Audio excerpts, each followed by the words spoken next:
Mirar, yo no sé bien por qué, pero los seres humanos tenemos la mala costumbre, o el hábito, que llamarlo como queráis, de querer siempre buscar un chivo expiatorio, alguien o algo al cual echarle la culpa de prácticamente todo.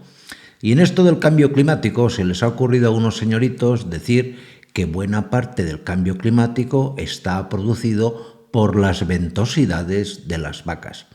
En este vídeo pues os voy a desmontar este bulo con numeritos, con números, que os dejaremos luego en la descripción.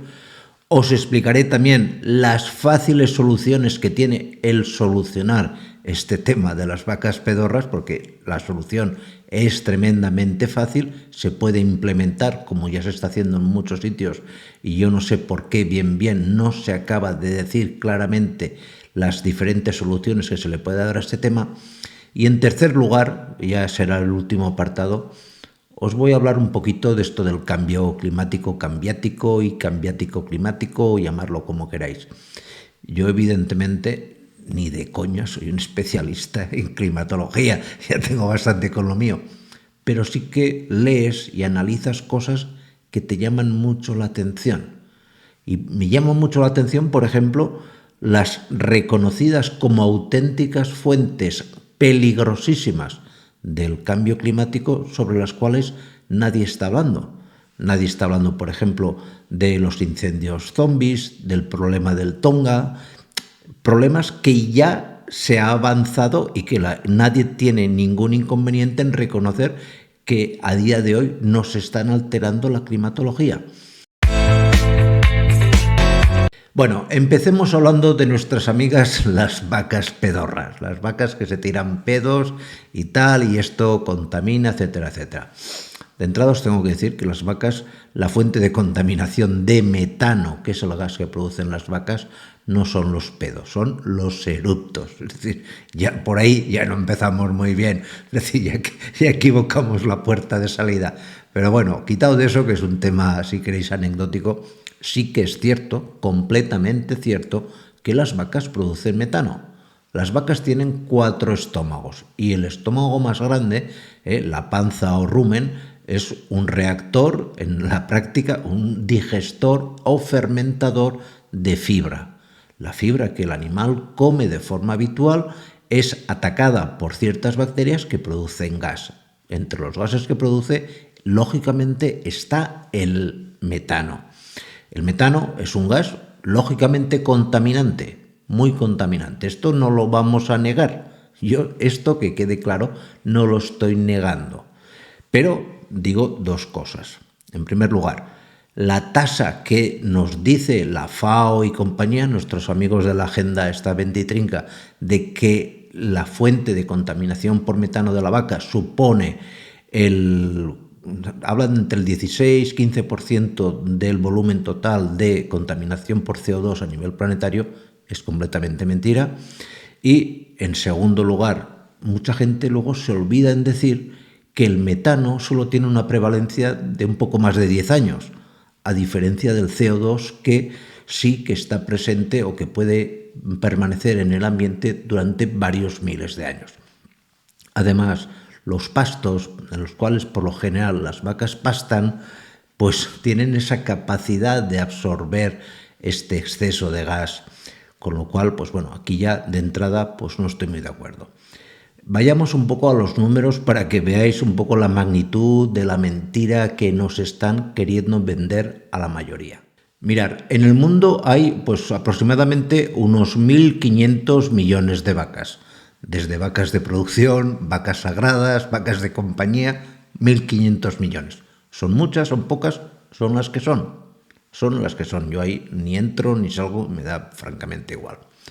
Cada vaca, cada una de estas 1.500 millones de vacas, produce diariamente 200 gramos de metano, de media. Habrá vacas que más, en función de la alimentación, habrá vacas que menos. Esto, para traducirlo, para que haya una moneda de cambio y sepamos todos la importancia de una contaminación, se traduce siempre a kilos de CO2. Y 200 gramos de metano equivalen, y hay fórmulas, no hace falta entrar en ellas, que así lo demuestran, equivalen a 5 kilos de CO2. ¿Es mucho? ¿Es poco? ¿Es lo que es? No vamos a entrar en ello. Podemos decir que diariamente el metano que produce una vaca equivale a 5 kilos de CO2. Si multiplicamos estos 5 kilos por los 1.500 millones de vacas que hay en el mundo por el número de días que tiene un año, nos sale que aproximadamente las vacas producen en el mundo 2.500 millones de toneladas de CO2. ¿Es mucho? ¿Es poco? Es lo que es. Es lo que es.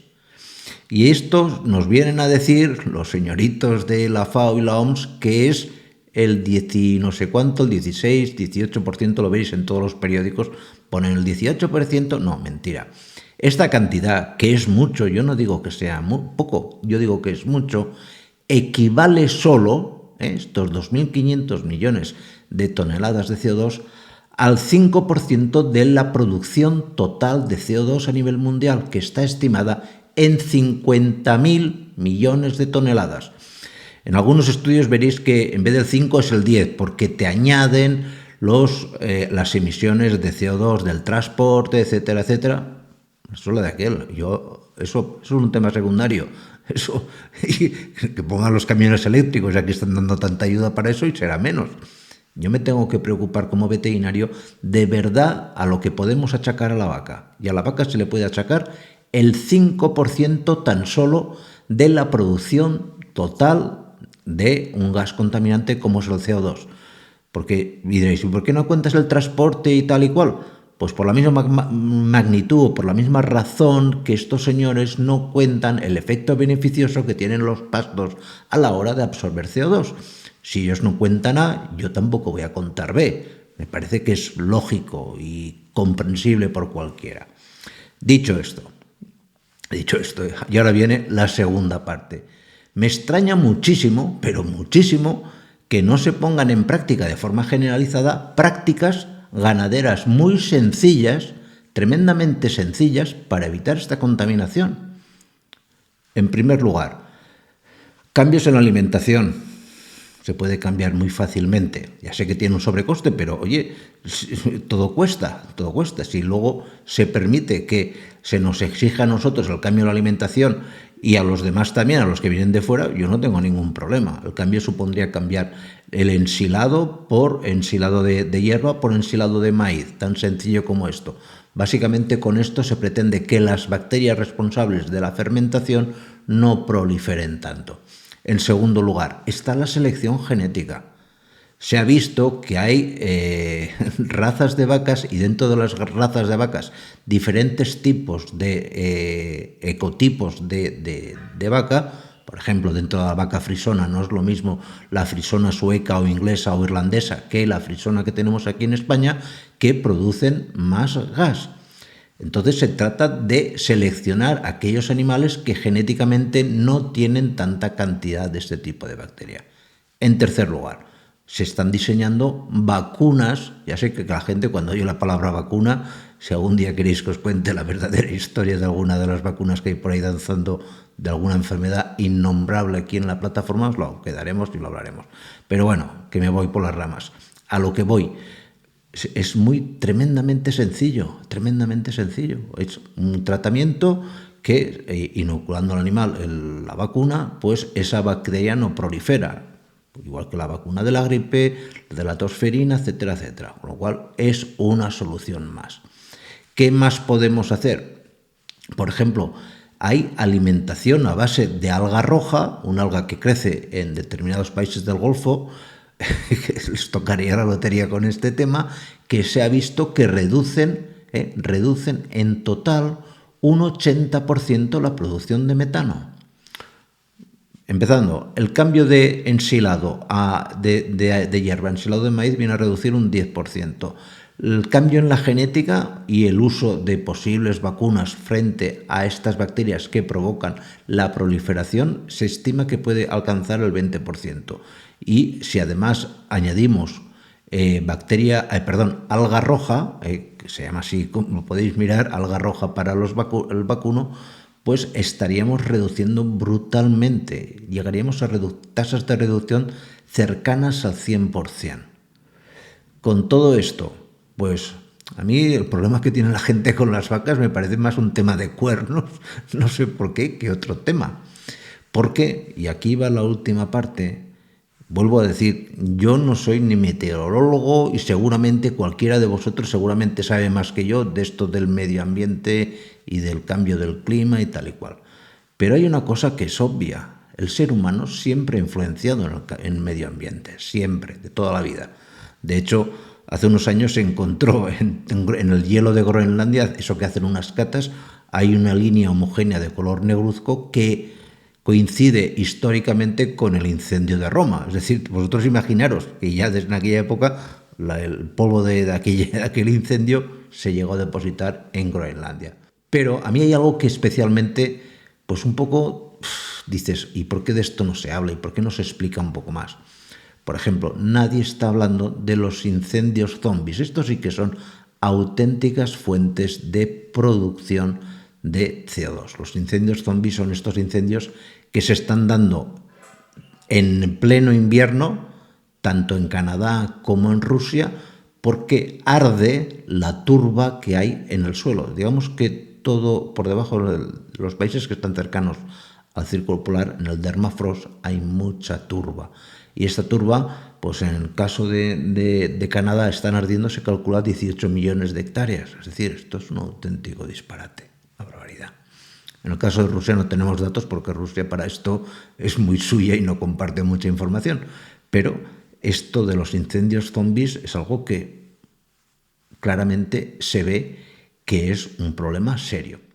Otro factor que está influenciando muchísimo y que así se recoge en multitud de publicaciones. Os pondremos aquí abajo un artículo de National Geographic, que no pienso que sea yo una revista de esta de la fachosfera y de estas tontadas que se dicen por ahí. En este artículo se recoge que en el año 2022, en concreto el 15 de enero, entró en erupción el volcán Unga Tonga en el Pacífico. Este volcán emitió a la atmósfera 146.000 millones de litros de vapor de agua. Ya desde entonces, desde el primer día, las primeras aproximaciones de todos los equipos científicos que siguieron dicha erupción reconocen, y lo siguen manteniendo a día de hoy, que esa erupción iba a cambiar la temperatura del planeta durante 5 años. Tan solo eso. Es decir, joder, si te están diciendo que ha pasado algo que va a hacer que vayas a tener cambios bruscos en la temperatura, en las lluvias, en la temperatura en general de determinadas zonas del agua, etcétera, joder, ¿por qué no le hacemos un poquito de caso? Yo no digo, vuelvo a decir, que las vacas contaminan. Las vacas contaminan y es, como os digo, y os he demostrado, fácil controlar la contaminación que produce una vaca. Pero me llama poderosísimamente la atención que nadie hable de verdad de problemas como este. Ya no entro en lo de esto de la inclinación del eje terrestre o en otras cosas, en otros actores que participan en este cambio de la temperatura del planeta, que nos vamos a ir a la tal.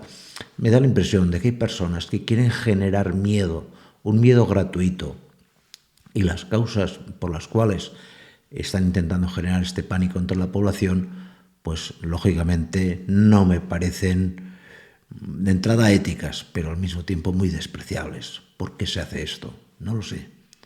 Tengo mis sospechas, me imagino que como vosotros, pero los datos están ahí. Yo sé que vivimos en una época de infoxicación, de que cada día salen 5 cosas, a cual más escabrosa, que si uno ha robado tanto y luego la otra de al lado, la presidenta del Congreso ha robado más, etcétera, etcétera, etcétera. Y de verdad, lo molar, el meollo de la cuestión de lo que de verdad pasa en la naturaleza y de lo que de verdad pasa en el planeta, se esconde, se tapa y se echa la culpa a alguien que no se puede quejar, en este caso las vacas. ¿De acuerdo? Pues nada más, muchísimas gracias y nos vemos en la siguiente. Cuidaros mucho. Chao.